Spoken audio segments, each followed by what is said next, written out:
नमस्कार, मी राहुल कुलकर्णी. तसं 3 पिढ्या वगैरे मी म्हणणार नाही. कारण श्री शरद पवार आणि त्यांचे पुतणे दिवंगत श्री अजित पवार हे तर 1991 साली राजकारणात आले. त्यांची कन्या सुप्रिया सुळे ह्या पण राजकारणात येऊन त्या स्थिरावल्या. त्या उत्तम भाषण करतात सभागृहामध्ये. श्री रोहित पवार यांची आता सेकंड टर्म सुरू आहे आमदारकीची. आणि त्यामुळं पार्थ पवार, की ज्यांच्याबद्दल एकदा शरद पवार म्हणाले होते, की त्यांच्या मताला काय किंमत आहे. त्याच पार्थ पवार यांच्याबरोबर म्हणजे दुसऱ्या एका नातवाबरोबर ते आता एका सभागृहाचे सदस्य होत आहेत. ही युनिक गोष्ट आहे. कारण आजोबाही सभागृहाचे त्याच सदस्य आहेत, ज्या सभागृहाचे नातू सदस्य आहेत.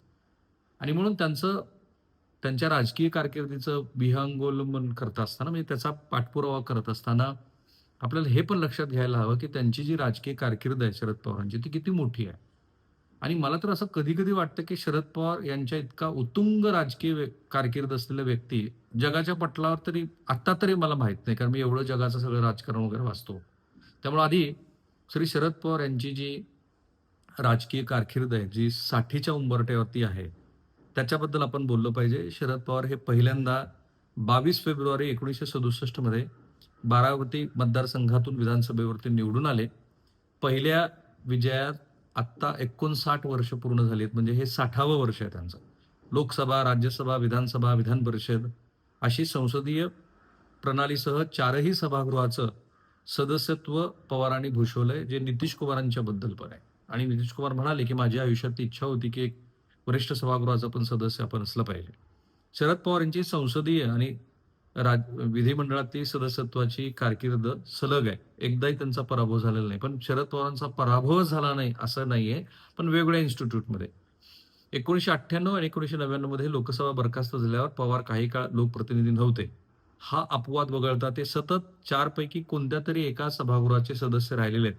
1967 मध्ये पहिल्यांदा विधानसभेवर निवडून आलेल्या पवारांनी 1984 मध्ये लोकसभेत प्रवेश केला. 1985 मध्ये ते परत विधानसभेमध्ये निवडून आले. मग केंद्रात संरक्षण मंत्री झाले. 1991 नंतर पवार बारामती मतदारसंघातून पोटनिवडणुकीत कारण ते पुन्हा राज्यात परत आले आणि मुख्यमंत्री झाले आणि नंतर पुन्हा लोकसभेवरती निवडून गेले. 1993 मध्ये ते पुन्हा महाराष्ट्राचे मुख्यमंत्री झाले. तेव्हा त्यांनी विधान परिषदेची आमदारकी भूषवली होती. 1996 पासून शरद पवार हे राष्ट्रीय राजकारणात अधिक सक्रिय झाले. 1996 ते 2014 पर्यंत ते लोकसभेचे सदस्य होते.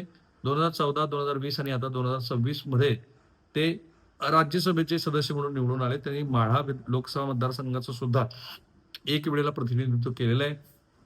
शरद पवारांच्या संसदीय आणि विधिमंडळाच्या कारकिर्दीस बुधवारी 2027 मध्ये 60 वर्ष पूर्ण होते. इतकं हे उत्तुंग असं व्यक्तिमत्व आहे शरद पवार यांचं. 50 वर्ष किंवा त्यापेक्षा अधिक काळ संसद व विधिमंडळात प्रतिनिधित्व केलेले फारच मोजके नेते देशाच्या राजकारणात. ते एक आहेत करुणानिधी जे 60 वर्ष होते. शरद पवार जे 59 वर्ष होते. गणपतराव देशमुख जे 54 वर्ष होते. ओमान चंडी जे 53 वर्ष होते. माजी पंतप्रधान अटल बिहारी वाजपेयी जे 50 वर्ष होते. बाबू जगजीवन राम जे 50 वर्ष होते. करुणानिधी, गणपतराव देशमुख, अटल बिहारी वाजपेयी आणि बाबू जगजीवन राम हे आज हयात नाहीयेत. शरद पवार यांनी त्यांच्या सामाजिक कार्यामध्ये गोवा मुक्ती चळवळीपासून त्या कारकिर्दीला सुरुवात केली आणि म्हणून आत्ता इतकं उत्तुंग व्यक्तिमत्व असलेल्या श्री शरद पवार हे जेव्हा पार्थ पवार यांच्याबरोबर मिळून राज्यसभेचे सदस्य होतात, त्यावेळेला त्यांच्या संपत्तीची चर्चा होते. हे फार इंटरेस्टिंग आहे. पण आधी मी जरा विनोद तावडे आणि आठवले यांची सुद्धा मालमत्ता सांगतो. भाजपचे उमेदवार विनोद तावडेकडे सुमारे 28 कोटी रुपयांची मालमत्ता आहे. पण 4,07,00,000 रुपयाचं कर्ज आणि इतर दायित्व आहे. त्यात टपाल खात्यावरील गुंतवणूक 13,15,000 रुपये, वैयक्तिक आणि संस्थेला दिलेलं कर्ज 1 कोटी रुपये इतकं आहे. रामदास आठवले आणि त्यांच्या पत्नीची नावे बँकेच्या मुदत ठेवी आणि सोन्यांचे दागिने आदी मिळून 3,44 कोटी रुपये आहेत. स्थावर मालमत्ता सुमारे 6,51,00,000 रुपयाची आहे. शेतजमिनीचं मूल्य 50,77,000 रुपये. निवासी मालमत्तेचं अंदाजे मूल्य सुमारे 6 कोटी इतकं आहे. पण चर्चा जी महाराष्ट्रात वेगळ्या माध्यमात सुरू आहे ती श्री शरद पवार यांच्या संपत्तीची. राज्यसभा निवडणुकीसाठी सादर केलेल्या अर्जात राष्ट्रवादीचे अध्यक्ष शरद पवार यांच्यापेक्षा पार्थ पवार यांची मालमत्ता अधिक असल्याचं दिसून आलंय.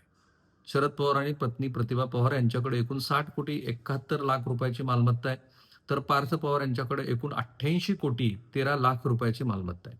शरद पवार यांची मालमत्ता जर आपण बघितली तर त्याच्यामध्ये जंग मालमत्ता 44,72 कोटी रुपये, त्यात रोख रक्कम त्यांच्याकडे 1,25,000 रुपये, वित्त आणि बँक संस्था याच्यामध्ये या मुदत ठेवी आहेत त्या 11.66 कोटी रुपयाच्या आहेत.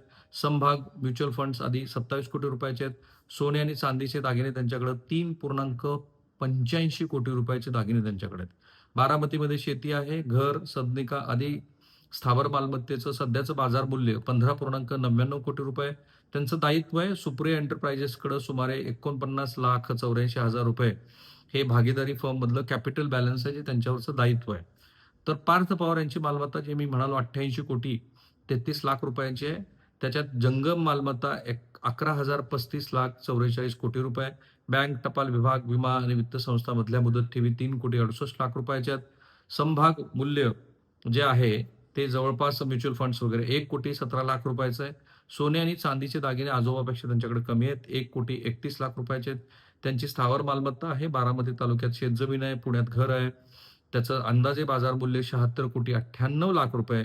बँक किंवा वित्तीय संस्थांचं कर्ज त्यांच्यावरती 92,48,000 रुपये आणि अर्थात श्री अजित पवार यांचे जे साखर कारखाने वगैरे याचे जे तपशील महाराष्ट्रात नेहमी चर्चेला येतात, त्याच्याबद्दलचे फारसे तपशील या सगळ्या याच्यामध्ये दिसत नाहीत. पण याचं दिव्य मराठीने एक विश्लेषण केलं आहे. त्यांचं असं मत आहे, की सत्तेचा लाभ, राज्यसभा निवडणुकीत दाखल शपथपत्रातील माहिती, 6 वर्षात शरद पवारांची मालमत्ता दुप्पट, पार्थ पवारांची 4 पटीनं वाढली आणि ते असं म्हणतायत, की पवार कुटुंबांचा नवा आर्थिक ताळेबंद जो समोर आलाय तो थक्क करणारा आहे. हे दिव्य मराठीचं म्हणणं आहे. मार्च 2026च्या राज्यसभा निवडणुकीमध्ये दाखल झालेल्या प्रतिज्ञापत्रानुसार ज्येष्ठ नेते शरद पवार यांच्या कौटुंबिक संपत्तीत 6 वर्षात 2.8 पट म्हणजेच 108.5% वाढ झालेली आहे. दुसरीकडे त्यांचे नातू पार्थ पवार यांची झेप त्याच्यावरून मोठी आहे आणि त्यांच्या मालमत्तेमध्ये पार्थच्या 2019च्या तुलनेमध्ये तब्बल 4.3 पट म्हणजेच 339.3% एवढी वाढ झालेली आहे. विशेष म्हणजे पार्थ यांच्या संपत्तीतील हा महाविस्फोट जिजाई या भव्य बंगल्यासह वारसा हक्कानं मिळालेल्या मालमत्तेचं मोठं योगदान आहे. पवार कुटुंब गेल्या 6 दशकापासून कमी अधिक प्रमाणात सत्तेत आहे. त्यांचे अनेक व्यवसाय सुद्धा आहेत आणि मग त्याचं त्यांनी मूल्य केलेलं आहे. महत्त्वाचं म्हणजे कोट्यवधी रुपये मालमत्तेचे मालक असलेल्या पवार पती-पत्नी यांच्याकडे म्हणजे शरद पवार आणि प्रतिभा पवार यांच्याकडं स्वतःची एकही कार नाहीये. पवारावरती मी म्हणालो त्याप्रमाणे काही सोनं पण आहे. म्हणजे दायित्व पण आहे, माफ करा. पार्थ पवार यांच्या ताफ्यात जवळपास 1.91 कोटी रुपयाची वाहनं आहेत. त्यांच्याकडे 1.31 कोटी रुपयाचे दागिने आहेत आणि बँकेचं कर्ज पण आहे. सुनेत्रा पवार असं म्हणाल्यात, की पार्थ पवार हे दिल्लीत चांगली कामगिरी करतील वगैरे, वगैरे. सो याचं विश्लेषण होणं फार गरजेचं होतं. एकीकडे तुमची उत्तुंग अशी संसदीय कारकीर्द आणि दुसरीकडे शरद पवार हे नातवांच्या बरोबर मिळून एकाच सभागृहाचे जे सदस्य झालेत, तर त्या निमित्तानं महाराष्ट्रात सुरू असलेल्या त्यांच्या संपत्तीची चर्चा. तुमच्या लक्षात आलं असेल, की खूप ऑब्जेक्टिव्हली बातम्यांचं आणि माहितीचं विश्लेषण करणाराच हा प्लॅटफॉर्म आहे. थांबूया आपण इथे. Have a nice day.